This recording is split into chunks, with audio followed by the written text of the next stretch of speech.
Good morning, student. Today I will teach you chapter first, matter in our surrounding, part third, in which we study about the effect of temperature on matter.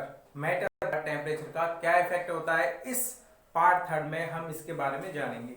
इससे पहले हम जानते हैं temperature के बारे में कि temperature की जो बेसिक यूनिट होती है वो क्या होती है, डिग्री सेल्सियस। टेम्परेचर की बेसिक यूनिट जो हम फंडामेंटल यूनिट रोजाना पर डे यूज करते हैं वो आपकी क्या है, डिग्री सेल्सियस। डिग्री लिखना है हमें, और सी फॉर सेल्सियस, सेल्सियस, ठीक है।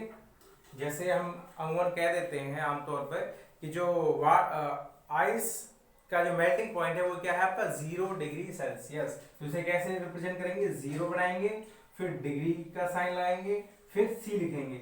It means it is read as 0 degree Celsius. The boiling point of water is 100 degree Celsius. अगर उसको रिप्रेजेंट करें तो कैसे करेंगे, 100 डिग्री सेल्सियस, यानी 100 उसके 100 के ऊपर जो एक डिग्री का साइन लगाएंगे, फिर सी लिख देंगे कैपिटल में, तो आपका उसको हम पढ़ेंगे 100 degree Celsius. But the SI unit of temperature is not degree Celsius, it is in Kelvin। इसको अगर हमें ऐसे यूनिट के तौर पे पढ़ना है, ऐसे यूनिट जो होती है वो टेम्परेचर की वो होती है आपकी केल्विन। केल्विन मीन्स के, कैपिटल के से इसको रिप्रेजेंट करते हैं, ठीक है। ये हो गया आपका केल्विन, KELVIN, केल्विन, ठीक है। अब डिग्री सेल्सियस में अगर कोई टेम्परेचर दे रखा है उसे हमें केल्विन में कन्वर्ट करना है, तो किस तरीके से कर सकते हैं, बहुत सिंपल है। कुछ नहीं करना, हमें क्या करना है, सिर्फ जो डिग्री सेल्सियस में टेम्परेचर दे रखा है उसमें हमें 273 ऐड कर देना है। क्या कर देना है, 273, यानी 273 हमें ऐड कर देना है। तो जो डिग्री सेल्सियस में टेम्परेचर होगा वो आपका कन्वर्ट हो जाएगा किसमें, केल्विन में। यहां हम एक क्वेश्चन लेंगे, क्वेश्चन नंबर 1, इसको हम याद रखिए। टेम्परेचर को अगर हमें केल्विन में करना है तो जो टेम्परेचर डिग्री सेल्सियस में दे रखा है, ठीक है, प्लस 273, इस फॉर्मूले को हमें याद रखना है, ठीक है। अब यहां क्वेश्चन है, convert the following temperature to Celsius scale. जो आपका टेम्परेचर है उसको हमें सेल्सियस स्केल में करना है, तो क्या करेंगे, आप 273 इसमें से माइनस कर देंगे, क्योंकि जो आपको गिवन है वो है आपका, ये है 300 केल्विन। केल्विन से अगर डिग्री सेल्सियस में जाएंगे तो 273 को माइनस कर देंगे, और डिग्री सेल्सियस से अगर केल्विन में जाएंगे तो 273 को हम उसमें ऐड कर देंगे। अब हमें केल्विन में दे रखा है, इसको हमें करना है डिग्री सेल्सियस में। आप सीधा 273 माइनस भी कर सकते हैं या इस फॉर्मूले में भी रख सकते हैं। ये है temperature in kelvin, temperature in degree Celsius plus 273। तो हमें ये गिवन है 300 डिग्री सेल्सियस में हमें टेम्परेचर को निकालना है, प्लस 273। तो ये आपका हो जाएगा,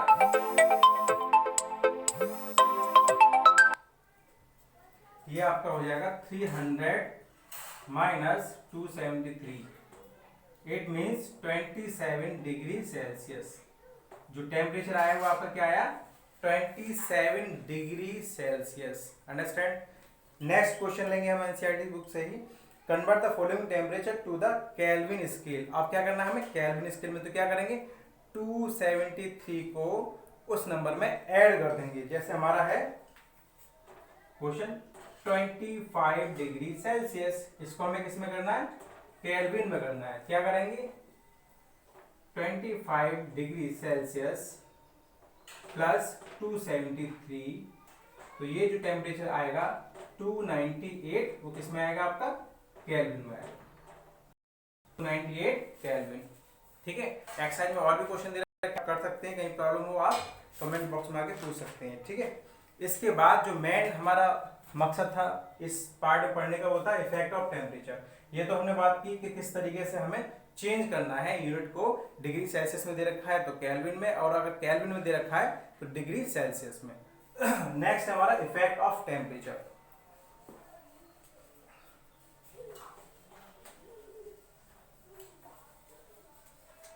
टेम्परेचर का इफेक्ट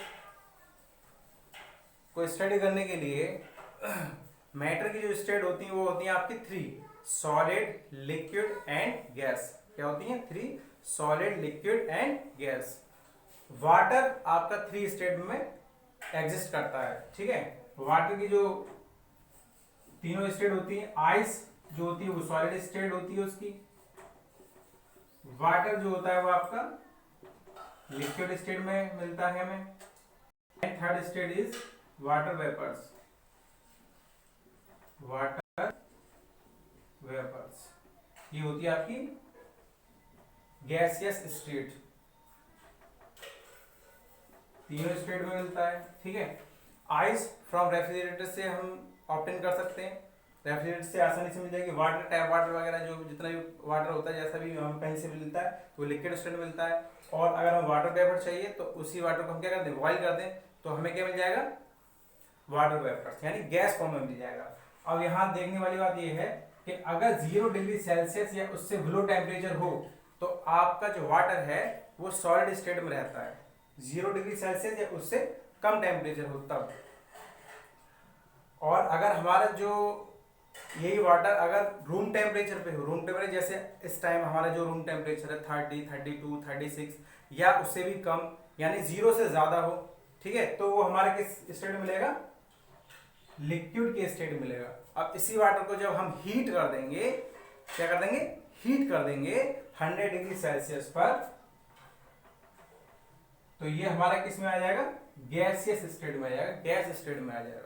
तीनों स्टेट मिल गई, किसकी वजह से मिली? Because of temperature. टेम्परेचर को ही हमने इंक्रीज किया तभी हमें सॉलिड, लिक्विड, गैस तीनों स्टेट में आपका वाटर मिल गया।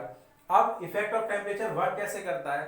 तो इसमें सिर्फ आपको एक पॉइंट याद रखना, inter particle force of attraction. क्या याद रखना? Inter particle force of attraction. तो inter particle force of attraction, inter particle force of attraction सबसे ज्यादा किसमें होता है? लास्ट वीडियो में पढ़ाया था सॉलिड में, ठीक है। उससे कम होता है आपका लिक्विड में, और गैस में सबसे ज्यादा कम होता है आपका गैस में inter particle force of attraction. क्योंकि सॉलिड के जो होते हैं वो टाइटली बैंड होते हैं आपके, लिक्विड में थोड़े दूर दूर होते हैं और सॉलिड में और भी ज्यादा दूर होते हैं। इसलिए हमने क्या देखा? Inter particle force of attraction solid में सबसे ज्यादा होता है। अब देखिए जब सॉलिड को हीट करेंगे हम, क्या करेंगे? जब हम टेम्परेचर को इंक्रीज करते हैं, हीट का मतलब क्या? टेम्परेचर को इंक्रीज करना। जब हम सॉलिड को हीट करेंगे तो उसका inter particle force of attraction क्या हो जाएगा? डिक्रीज हो जाएगा।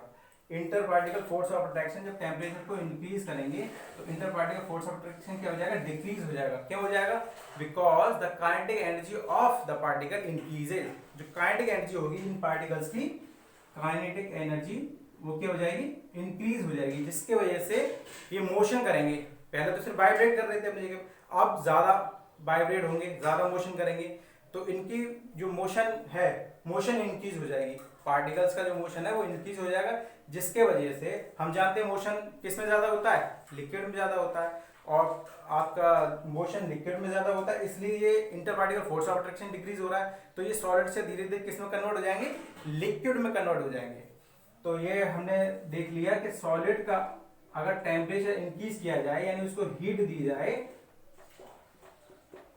तो सॉलिड धीरे धीरे किसमें कन्वर्ट हो जाएगा? आपका लिक्विड में। सिमिलरली जब लिक्विड को हम इसी तरीके से हीट करेंगे और टेम्परेचर उसे देंगे तो वो किसमें चला जाएगा? गैस फॉर्म में चला जाएगा, ठीक है। ये तो हो गया आपकी सॉलिड से लिक्विड, लिक्विड से गैस। सिमिलरली अगर हमें गैस से लिक्विड, लिक्विड से सॉलिड में आना है तो क्या करेंगे? टेम्परेचर को डिक्रीज कर दीजिए। जब टेम्परेचर को आप डिक्रीज करेंगे तो काइनेटिक एनर्जी क्या होगी? डिक्रीज हो जाएगी। जब काइनेटिक एनर्जी गैस की या लिक्विड की डिक्रीज होगी तो inter particle force of attraction क्या होगा? इंक्रीज होगा। Inter particle force of attraction, inter particle force of attraction between particles will be increases. ये इंक्रीज होगा, जिसके वजह से जो डिस्टेंस थी मॉलिक्यूल्स के बीच में वो कम हो जाएगी, और जो वो ऑक्सीडेशन ज्यादा कर रहे थे, ऑक्सीडेट हो रहे थे, वाइब्रेट हो रहे थे, वो कम करने लगेंगे। इसके वजह से आपका क्या होगा? जो गैस होगी जब उसे कूल करेंगे, कम टेम्परेचर करने का मतलब क्या है, कूल करना, तो वो लिक्विड में आ जाएगी, और लिक्विड को और कूल करेंगे यानी और कम टेम्परेचर करेंगे, तो टेम्परेचर और कम होगा जिसकी वजह से वो सॉलिड में आ जाएगा। ठीक है, तो यहाँ हमें सिर्फ ये याद रखना टेम्परेचर का क्या खेल है कि टेम्परेचर को जब इंक्रीज कर रहे हैं तो काइनेटिक एनर्जी इंक्रीज हो रही है, मूवमेंट ज्यादा हो रहा है, इंटर पार्टिकल अट्रैक्शन आपका डिक्रीज हो रहा है, जिसकी वजह से वो दूर दूर जा रहे हैं, इसलिए वो सॉलिड से लिक्विड में आ रहे हैं, लिक्विड से गैस में जा रहे हैं। अब उसको कूल करेंगे तो उसका अपोजिट हो जाएगा, inter particle force of attraction increase हो जाएगा, पार्टिकल्स पास पास आएंगे, मूवमेंट कम हो जाएगा, तो वो गैस से किस में आएंगे, लिक्विड में, लिक्विड से सॉलिड में। अंडरस्टैंड? Okay, thank you.